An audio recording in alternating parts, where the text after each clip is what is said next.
Carlo আনচেলত্তির Brazil জাতীয় দলের coach হওয়াটাই বড় খবর। ক্লাব ফুটবলে সম্ভাব্য প্রায় সব শিরোপা জেতা এই ইতালিয়ান দায়িত্ব নিচ্ছেন এমন এক দেশের যারা সচরাচর বিদেশি কোচ নিয়োগ দেয় না। প্রচলিত ধারা ভেঙে সিবিএফ আনচেলত্তিকে শুধু দায়িত্ব দিচ্ছে না, আর্থিকভাবে সুযোগ সুবিধাও দিতে যাচ্ছে সাম্প্রতিক সময়ের অন্য কোচদের চেয়ে বেশি। ব্রাজিলের মতো আন্তর্জাতিক ফুটবলের সাফল্যের জন্য কোচের পেছনে টাকা ঢালে আরো অনেক দেশের football association. Argentina, France, Spain, England, জার্মানির মতো দেশগুলো তাদের জাতীয় দলের কোচকে দেয় বিপুল সুযোগ সুবিধা, সঙ্গে থাকে পারফরমেন্স বোনাস, নির্দিষ্ট সাফল্য পেলে আরো টাকা। ব্রাজিলের গ্লোবো স্পোর্ট জানায় আনচেলত্তিকে বছরে 1,11,00,000 মার্কিন ডলারের মতো বেতন দেবে সিবিএফ, অর্থাৎ প্রতি মাসে $9,00,000 মতো, যা বাংলাদেশি মুদ্রায় আসে 11 কোটি টাকার বেশি। বেতনের বাইরে রিও ডি জেনেরোতে বসবাসের জন্য অ্যাপার্টমেন্ট আর যাতায়াতের জন্য জেট বিমানও পাবেন। আনচেলত্তির পেছনে ব্রাজিলের এত টাকা খরচের একটাই কারণ, 2 দশক ধরে না জেতা বিশ্বকাপ এনে দেওয়া। 2026 সালে সেটা এনে দিলে পারফরমেন্স বোনাসও দেওয়া হবে, পরিমাণ $56 লাখ মার্কিন ডলার।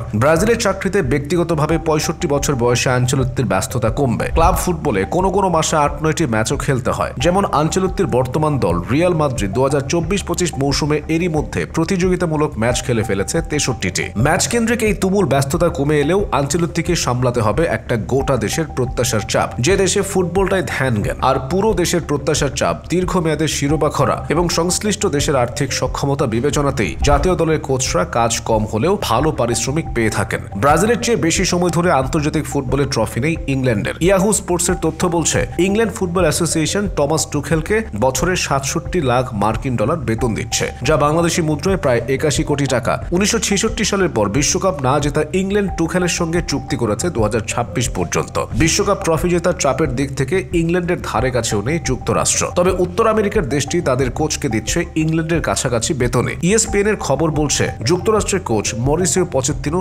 60 লাখ মার্কিন ডলারের ঘরে বেতন পেয়ে থাকেন। কখনো বিশ্বকাপ সেমিফাইনাল না খেললেও 2026 বিশ্বকাপের আয়োজক হিসেবে পচেত্তিনোর কাছে বড় কিছুই চাওয়া যুক্তরাষ্ট্রের। আর বিশ্বের বৃহত্তম অর্থনীতির দেশ হিসেবে কোচের পেছনে বড় অঙ্কের অর্থ খরচ করার সামর্থ্য তাদের রয়েছে। অর্থনীতির আকার বিবেচনায় জার্মানির সামর্থ্য ভালোই। দলটি ইউলিয়ান নাগলসম্যানকে বেতন দেয় বছরে প্রায় 54 লাখ মার্কিন ডলার। এই অর্থ অবশ্য পূর্ববর্তী কোচ হ্যান্সি ফ্লিকের চেয়ে কম। বর্তমান বার্সেলোনা কোচ জার্মানি জাতীয় দলে থাকতে প্রায় 73 লাখ ডলার বেতন পেতেন। আন্তর্জাতিক ফুটবল কোচদের বেতনের তালিকায় শীর্ষ 5-এ রয়েছে পর্তুগালও। ক্রিস্টিয়ানো রোনালদোর দেশ তাদের প্রধান কোচ রবার্তো মার্তিনেজকে দেয় 45 লাখ মার্কিন ডলার। তুলনায় ফ্রান্সের দিদিয়ের দেশমের বেতনই কম মনে হতে পারে কারো কারো। 2018 বিশ্বকাপে চ্যাম্পিয়ন আর 2022 বিশ্বকাপে রানার্স আপ করানো এই ফরাসি কোচ 2024 সালে 41 লাখ মার্কিন ডলার বেতন পেতেন বলে জানিয়েছিল বিইন স্পোর্টস। উরুগুয়ে তাদের কোচ মার্সেলো বিয়েলসাকেও দেয় কাছাকাছি অঙ্কের অর্থ। আর্জেন্টাইন কোচের জন্য উরুগুয়ে বছরে 40 লাখ মার্কিন ডলার খরচ করে বলে জানিয়েছে আর্জেন্টাইন সংবাদ মাধ্যম বুয়েনস আইরেস টাইমস। চিলি তাদের কোচ রিকার্ডো গার্সিয়াকে দেয় 37 লাখ মার্কিন ডলার। মজার বিষয় হচ্ছে গত 5 বছরের পারফরমেন্স বিবেচনায় সবচেয়ে সফল যিনি, সেই লিওনেল স্কালোনির বেতন 30 লাখের কম। 2022 বিশ্বকাপ এবং 2021 ও 2024 কোপা আমেরিকা জয়ী আর্জেন্টাইন কোচ বছরে পান মাত্র 26 লাখ মার্কিন ডলার। এক্ষেত্রে আর্জেন্টিনার জাতীয় দলে যুক্ত হওয়ার আগে কোচিংয়ে অভিজ্ঞতার অভাব এবং আর্জেন্টিনার অর্থনৈতিক অবস্থারও ভূমিকা থাকতে পারে। স্পেন কোচ লুইস দে লা ফুয়েন্তের বাৎসরিক বেতন অবশ্য স্কালোনির চেয়েও কম, মাত্র 20 লাখ মার্কিন ডলার।